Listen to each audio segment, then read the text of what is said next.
Pour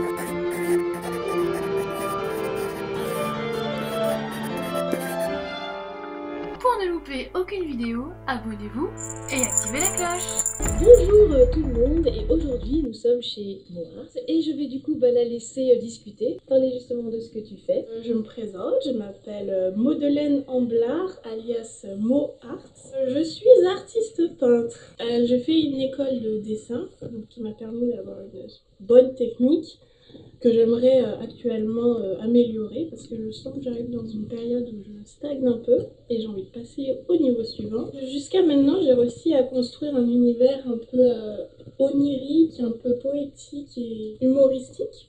Ça, c'est l'une de mes dernières toiles, donc me donner une idée de ce que je peux faire. Alors, je peins depuis que j'ai commencé l'école, donc c'est Émile Cole. Ça fait un peu de promo. J'ai fait 3 ans à Émile Cole. Les 2 premières années, je peignais des exercices, les modèles, les nus, les natures mortes. Et c'est que à la 3e année que j'ai commencé à découvrir un peu ce que j'aimais faire. Oui.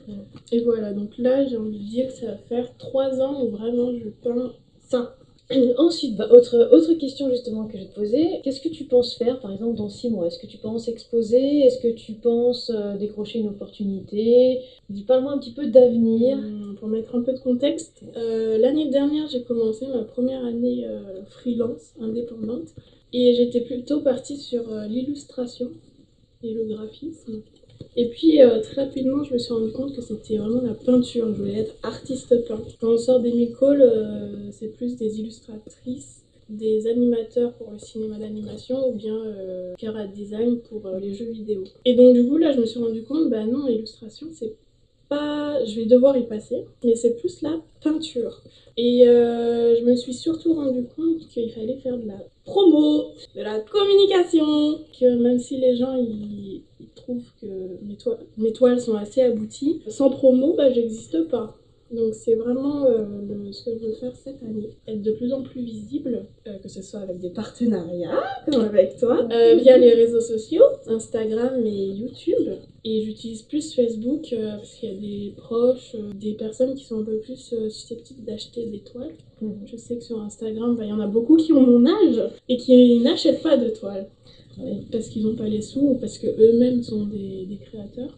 Et donc, cette année, au programme, j'aimerais bien faire une expo. J'ai 2 propositions d'expo. Une à Grenoble, à la galerie Aragon. C'est pas encore sûr. Donc on croise les doigts. Mais je vais faire en sorte que ça se passe. C'est ça. Et une à la MPT de Villard-de-Lans. Et donc dans mon classeur, j'ai mes objectifs de l'année. Pour 2022, je veux avoir sur ma chaîne YouTube 1000 abonnés. Et sur Instagram, 2000. Vas-y, hein. Et si vous preniez l'audace de posséder ou offrir une toile vraiment extraordinaire, originale et personnalisée grâce à Mo Art?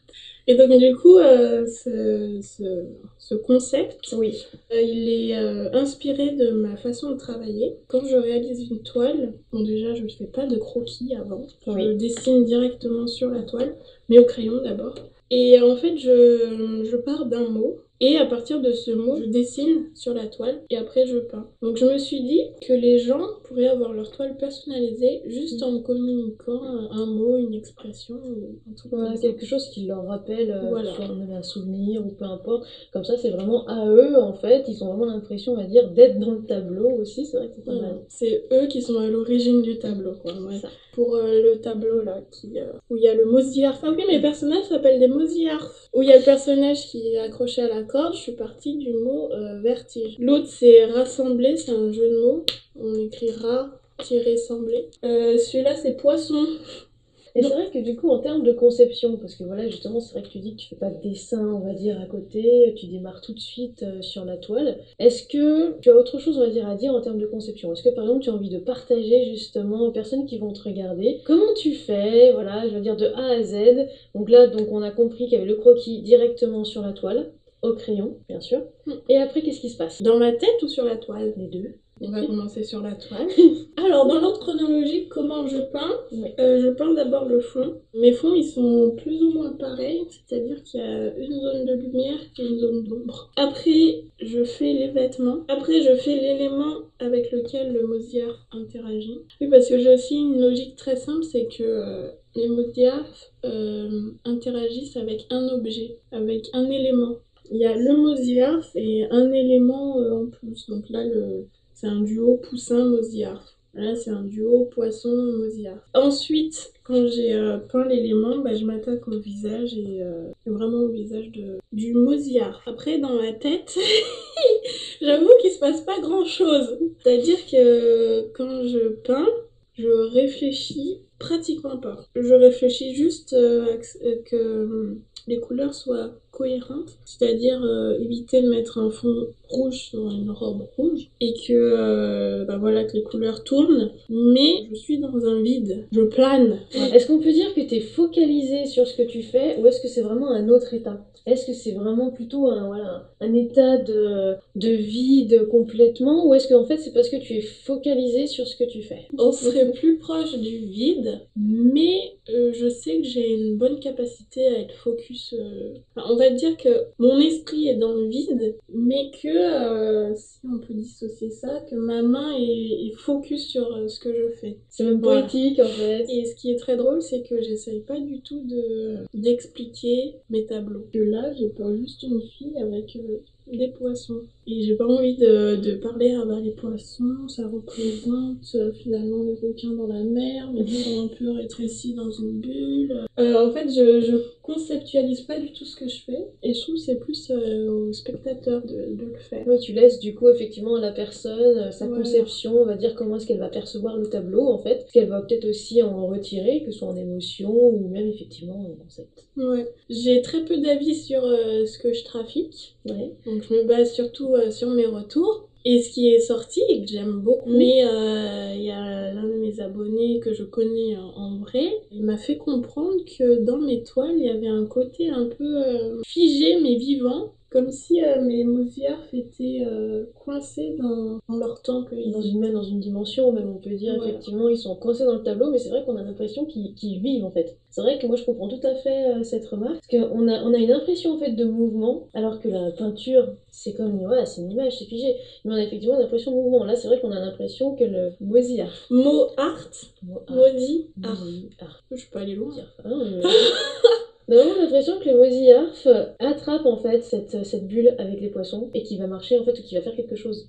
Alors qu'effectivement, c'est figé. Donc c'est vrai que c'est génial, mais après ça démontre aussi un certain talent et un certain travail que tu as réalisé. Oui, plus du travail, mais j'ai toujours été créative et donc niveau idée, j'ai jamais été en T'as jamais été en panne? Parce que j'allais justement te demander par rapport à l'inspiration, est-ce que t'avais vraiment des moments de panne, de toile blanche, ou au contraire, toujours? Après, il y avait les sujets d'école qui m'inspiraient pas du tout, mais on s'en sort toujours. Je suis plutôt contente d'être très créative et d'avoir des idées très rapidement. Et ça, la créativité, je me souviens, j'étais allée voir un festival de BD et il y avait le scénariste de Seul. En gros, il disait que la créativité, c'est que de la curiosité. On prend à droite, à gauche des éléments et quand ils se regroupent, ça crée des nouvelles plantes. On prend des graines et hop, ça crée une nouvelle plante. Et ce qu'il expliquait, c'est que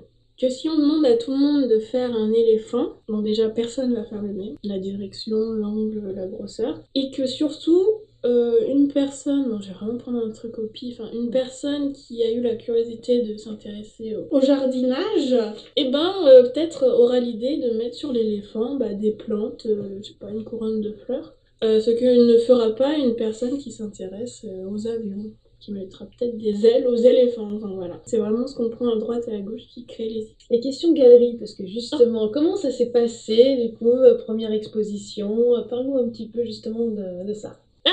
Je suis en train de monter une série qui retrace toute mon aventure de l'exposition. J'ai vu les premières d'ailleurs.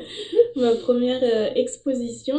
Et donc comment ça s'est passé? En fait, j'ai eu la chance que ma mère connaisse un monsieur. En fait, il est vachement dans le milieu artistique, festival, et il organise beaucoup d'événements créatifs. Et donc du coup, il avait vu mon travail et il s'est dit je vais lui donner un coup de main. Et donc du coup, il m'a proposé une place pendant le festival Humour et Création, qui s'appelle maintenant Il y a tout ça. donc qui est à Villard-de-Lans, dans le Vercors, à 1 heure de Grenoble. Et du coup, j'ai pu exposer à l'Office du tourisme de Lens-en-Vercors. Ce qui est bien, c'est que j'ai profité un peu du festival, le fait que ça ramène des gens, et que j'étais dans un lieu pas mal, quoi. Où j'étais, c'était où il y avait la correspondance des bus. Ah oui, donc un bon emplacement parce qu'il y avait du monde en fait qui du circulait. passage. Mais après, c'était aussi un point faible, si on veut. Les gens, ils tracent, ou sinon ils sont sur leur portable en train d'attendre. Donc du coup, j'allais les chercher et dire « Ah, il y a mon expo là-bas !» Et donc du coup, cette expo, c'était trop bien. C'est trop bien de faire une expo, j'aimerais en faire tout le temps. Mais c'est bien difficile de trouver une petite place. On est beaucoup d'artistes et très peu de galeristes. Donc du coup, à cette expo, j'ai présenté 15 toiles. Donc j'ai rassemblé pratiquement tout ce que j'avais créé jusqu'à maintenant. Et aussi, là, ça le fait pas trop, mais quand on est dans une salle où il y a tous les mausolées, ça donne encore plus un effet... En fait, j'avais l'impression que j'étais inutile et que mes tableaux vivaient tout seuls. Et que quand j'arrivais, c'était juste pour accueillir les gens, mais que les tableaux, ils s'en fichaient de moi. C'est pas que j'ai jamais été attachée à mes tableaux, mais j'ai jamais eu de difficulté à les voir partir, justement. C'est que j'ai réussi si elles partent.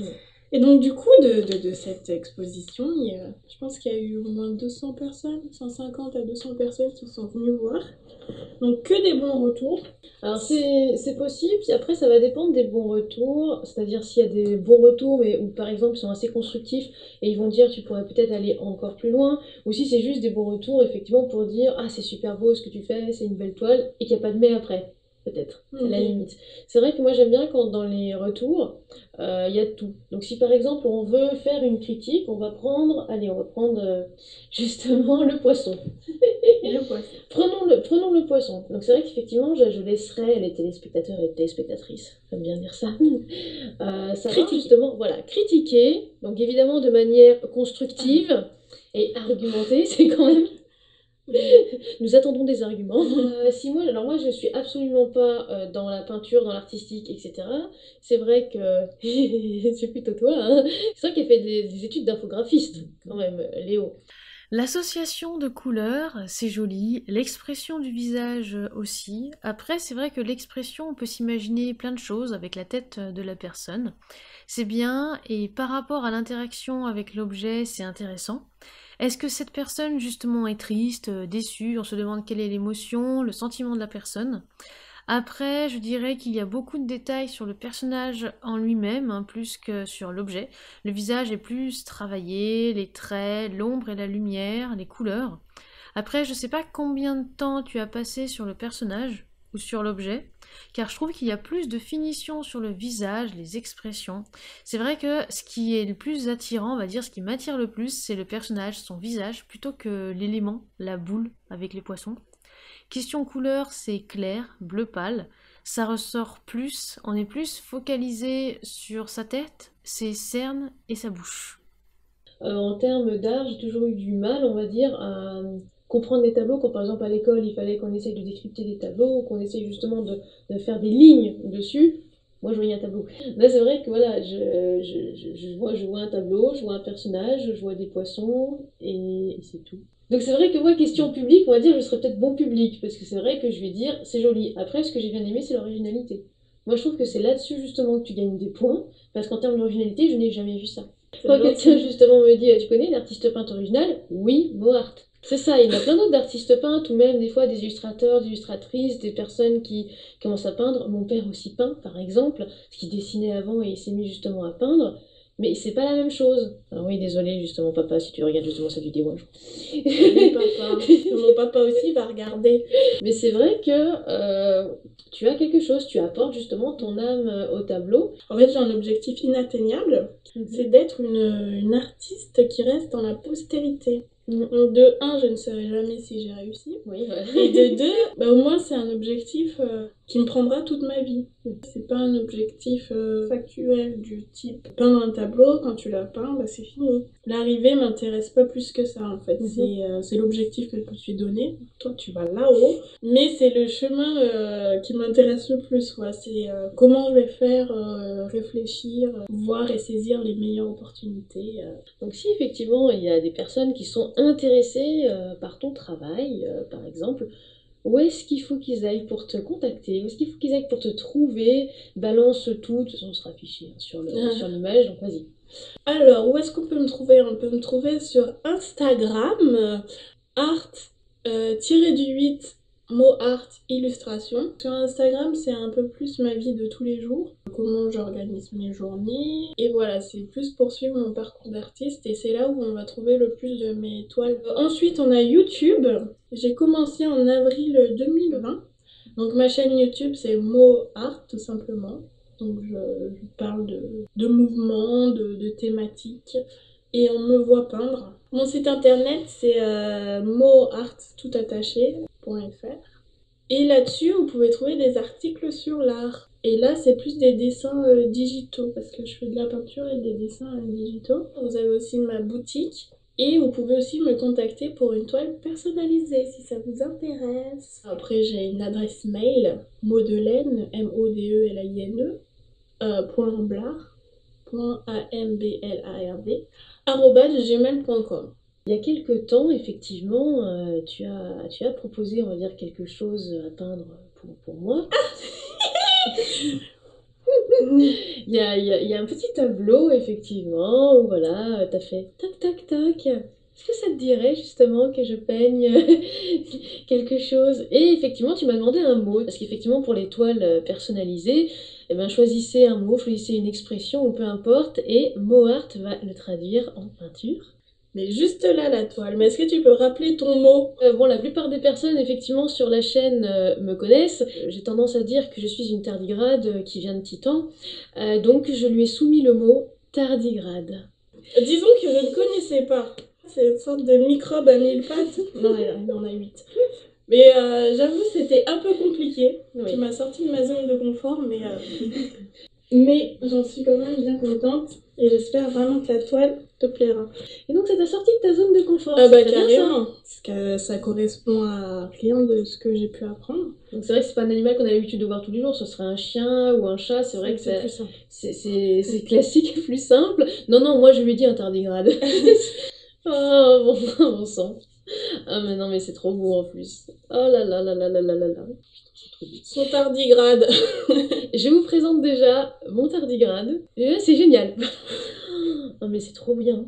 J'adore. Déjà j'adore parce que j'adore les couleurs déjà. En plus je sais, tu sais peut-être pas que j'aime le violet mais j'adore le violet donc voilà. Non mais déjà merci à toi parce que c'est magnifique. Ça fait bizarre de revoir le croquis en fait que t'avais fait en noir et blanc et de voir en fait la réalisation.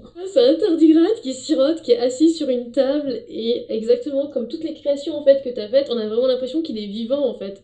On a vraiment l'impression qu'il vit et que là je suis assise presque à côté de lui et je suis en train aussi de boire quelque chose, à boire mon verre d'eau quoi, j'en sais rien. Est-ce que vous vous rendez compte du travail qu'elle a effectué quand même au art sur un tardigrade? On partait de loin, hein. Un tardigrade. Sachant que je savais pas ce que c'était de base. Et là, tu as réussi à faire d'un truc microscopique, un peu conceptuel, parce que voilà, il y a pas mal d'illustrations et de gens qui font des mèmes aussi dessus, à un tardigrade qui est en train de siroter quelque chose avec un bouquin. Est-ce que vous hésitiez encore à faire appel à MoArt? Et du coup, alors, je vais te poser la question, puisque c'est vrai qu'en voyant justement tous ces tableaux, parlons de la couleur de la peau. Pourquoi? Parce que justement, la couleur de la peau, c'est, on va dire, voilà, vert d'eau. Alors, je suis pas forcément très douée dans les couleurs, donc on va dire, c'est pas la couleur de peau humaine. Ouais, exactement. Alors, disons que ça vient plutôt d'une faiblesse, entre guillemets, Oui. qui est que les couleurs chaudes, donc tout ce qui va être rouge, jaune, marron, mon œil les gère beaucoup moins que les couleurs froides, donc le vert, le bleu, le violet, comme ça. J'arrive beaucoup mieux à les modeler. Donc, comme la critique, elle avait dit, la zone du visage est beaucoup plus travaillée parce que c'est une gamme de couleurs que mon œil comprend, que je saisis mieux que le rouge ou même le rouge des poissons. Donc déjà, je me suis rendu compte de cette faiblesse qui m'a... Enfin, je sais pas si c'en est une, mais en tout cas, j'en ai fait une force. Oui, bah oui. Et puis, le fait qu'ils soient verts, bah, ça sort du lot. D'ailleurs, tu me poses la question pourquoi ils sont verts. Et pour cette toile, j'ai dû passer Bon, j'ai raté le premier jet. Voilà. C'est surtout sur la même toile parce qu'avec l'acrylique, on peut corriger très rapidement. Mhm.